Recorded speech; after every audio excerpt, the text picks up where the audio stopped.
नमस्कार, मैं हूं आपके साथ मयंक। आज 11 मई है। अमेरिका, ईरान और हॉर्मूज से जुड़े सारे अपडेट, पिछले 12 घंटे में जितने अपडेट हुए हैं वो सारी खबरें मैं आपको बताऊंगा और ये भी बताऊंगा कि अब हॉर्मूज को लेकर अमेरिका और ईरान का अगला कदम क्या होने वाला है। देखिए, इस वक्त की सबसे बड़ी खबर है 3 अरब देशों पर एक बार फिर हमले हुए हैं। बताया जा रहा है, जो खबरें आ रही हैं, जो यूएई का कहना है, यूएई के मुताबिक यूएई में कई ड्रोन स्ट्राइक्स हुई हैं जिसको यूएई ने डिफेंस हमलों में तबाह भी कर दिया। इस तरह की खबरें आ रही है। अब इसके वीडियो भी सब तरफ रिलीज हो गए और खास तौर पर इजराइल के मीडिया में यह दिखाया जा रहा है कि किस तरह से यूएई पर एक बार फिर ड्रोन अटैक हुए हैं।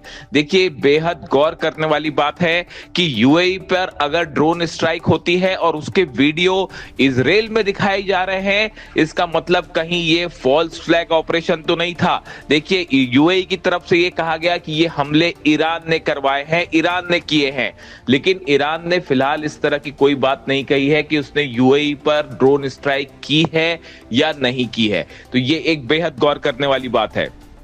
क्या कोई तीसरा देश है, कोई तीसरा शख्स है जो ये चाहता है कि किसी तरह की पीस डील ना हो और ईरान का अरब देशों के साथ मनमुटाव हो जाए? क्या इस तरह की कोई कोशिश है?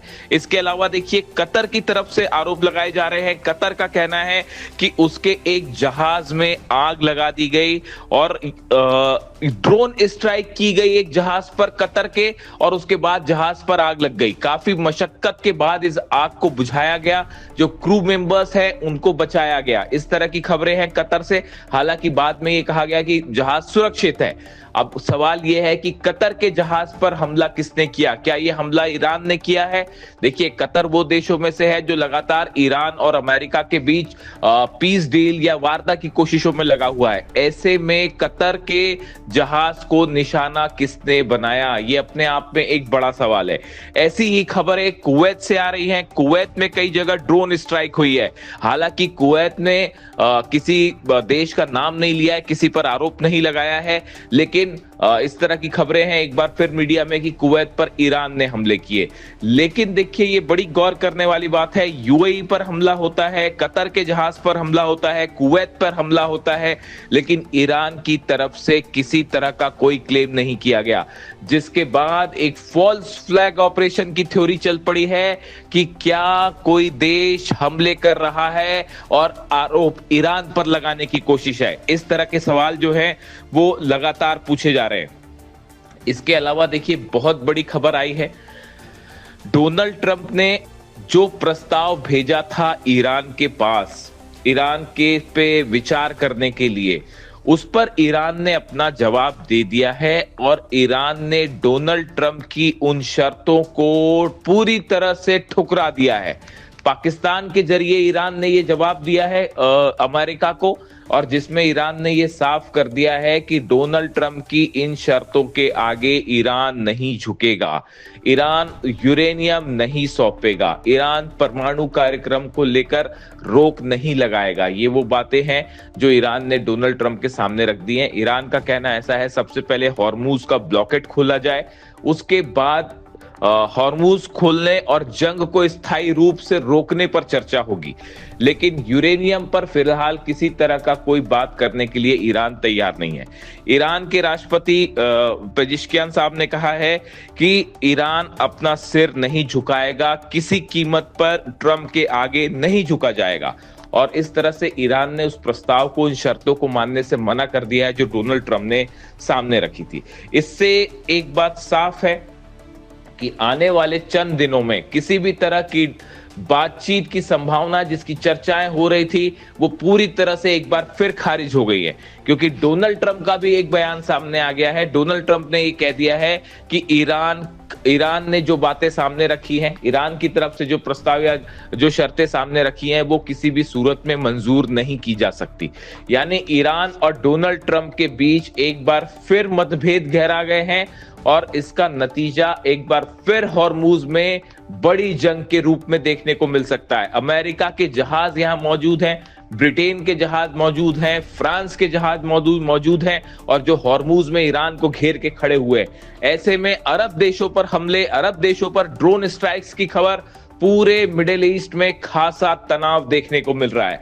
अब देखना यह है कि अगले चंद घंटों के अंदर क्या बड़ा फैसला होता है डोनाल्ड ट्रंप की तरफ से। क्या किसी तरह के हमले के संकेत मिलते हैं और या फिर बातचीत वाली बात फिर से सामने आती है। इससे जुड़ा हर अपडेट हम आपको पहुंचाएंगे और ये भी बताएंगे इस पूरे मामले में रूस की क्या भूमिका होने जा रही है, क्योंकि पुतिन ने एक बार फिर ये पेशकश की है सार्वजनिक रूप से कि वो ईरान के यूरेनियम को रखने के लिए तैयार हैं, उसको ट्रांसपोर्ट करके रूस लाने के लिए भी तैयार है।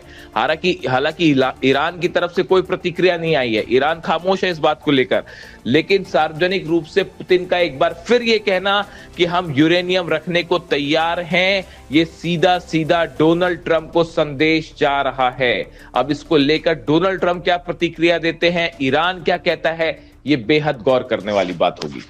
देखिए, बताया यह जा रहा है कि एक बड़ी बैठक हुई है ईरान में आईआरजीसी के अधिकारियों की, ईरान के सेना के अधिकारियों की, और इस बैठक में एक बड़ा प्लान तैयार किया गया है हॉर्मूज को लेकर कि हॉर्मूज में अब ईरान की सेना का अगला कदम क्या होगा और अमेरिका के साथ अगर किसी भी तरह की कोई बातचीत होती है तो उसमें ईरान का एक स्टैंड क्या होगा। इसको लेकर साफ तौर पर एक लाइन डिसाइड कर ली गई है। ईरान की सेना का यह कहना है, ईरान की सेना ने दो ऐसी बातें सामने रखी हैं जिसको लेकर किसी भी तरह का कोई समझौता या कोई बातचीत नहीं होगी जब तक ये दो बातें ना मानी जाए। और उसमें से सबसे पहली शर्त है अमेरिका को पूरा मिडिल ईस्ट खाली करना होगा। जितने खाड़ी देश हैं इन सभी देशों से अमेरिका को अपनी सेना हटानी पड़ेगी, अपने बेसिस हटाने पड़ेंगे। देखिए, ये वो शर्त रख दी है ईरान की सेना ने जो पूरे मिडिल ईस्ट के समीकरण को बदल के रख देगी। इसके साथ ही दूसरी शर्त तो खैर आपने पहले भी सुनी होगी, जिसको लेकर चर्चा है कि जितना नुकसान हुआ है अमेरिका ने किया है ईरान में, उस सब की भरपाई होनी चाहिए। यह उतना बड़ा मैटर नहीं है क्योंकि शायद अमेरिका इसके लिए तैयार भी हो जाए, लेकिन खाड़ी देशों से अमेरिका की सेना को बाहर करना, न सिर्फ हॉर्मूज से बल्कि पूरे खाड़ी देशों से अमेरिका की सेना को बाहर करना, यह एक ऐसा प्लान है जो आने वाले वक्त में अमेरिका के पूरे प्रभाव को खत्म कर सकता है।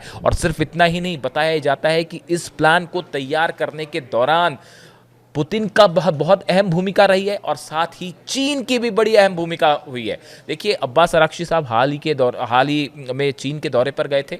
वहां एक बड़ा डिस्कशन हुआ, बड़ा प्लान तैयार हुआ है कि अमेरिका को आगे किस तरह से जवाब दिया जाए, न सिर्फ हॉर्मूज में अगर किसी तरह की बातचीत होती है उसको लेकर। रूस की ऑयल रिफाइनरीज पर लगातार हमले हो रहे हैं। आपने देखा अभी 2 दिनों पहले अमेरिका की एक ऑयल रिफाइनरी पर लुजियाना में हमला हुआ। देखिए, ये सारी चीजें आइसोलेशन में नहीं देखी जा सकती। कहने वाले ये भी कह रहे हैं कि ये पुतिन और डोनाल्ड ट्रंप की जंग है, ना सिर्फ जंग ईरान और अमेरिका के बीच में नहीं हो रही है। एक बड़ा ऑयल वॉर शुरू हो चुका है रूस के राष्ट्रपति व्लादिमीर पुतिन और डोनाल्ड ट्रंप के बीच। ये जो लगातार यूक्रेन से ऑयल रिफाइनरीज पर हमले हो रहे हैं, करीब 10 हमले हो चुके हैं पिछले 1 महीने के अंदर अलग अलग रूस की ऑयल रिफाइनरीज पे। और जिस तरह से अमेरिका की ऑयल रिफाइनरी पर हमला हुआ, अमेरिका के जहाजों पर हमले हुए, इसके बीच में एक बड़ा कनेक्शन है।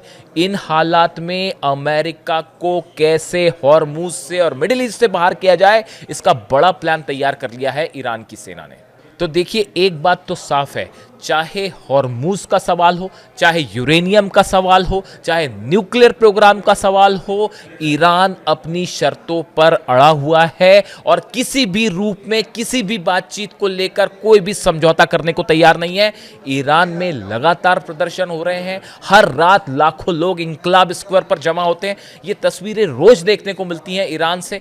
हजारों लोग, लाखों लोग सड़कों पर आते हैं, अपनी सेना के समर्थन में नारे लगाते हैं और उनकी तरफ से बात साफ कर दी गई है कि चाहे किसी भी तरह की कोई भी बातचीत होती है, ईरान उसमें अपनी शर्तों से पीछे नहीं हटेगा। और अब सिर्फ पीछे हटने वाला सवाल नहीं है, बल्कि ईरान ने एग्रेसिवली अपना एक प्लान तैयार कर दिया है। ये वो प्लान है जिसको लेकर अली खामेनी साहब भी कई बार इस बात को सामने रख चुके हैं कि भाई खाड़ी देशों में अमेरिका की फौजों का क्या काम।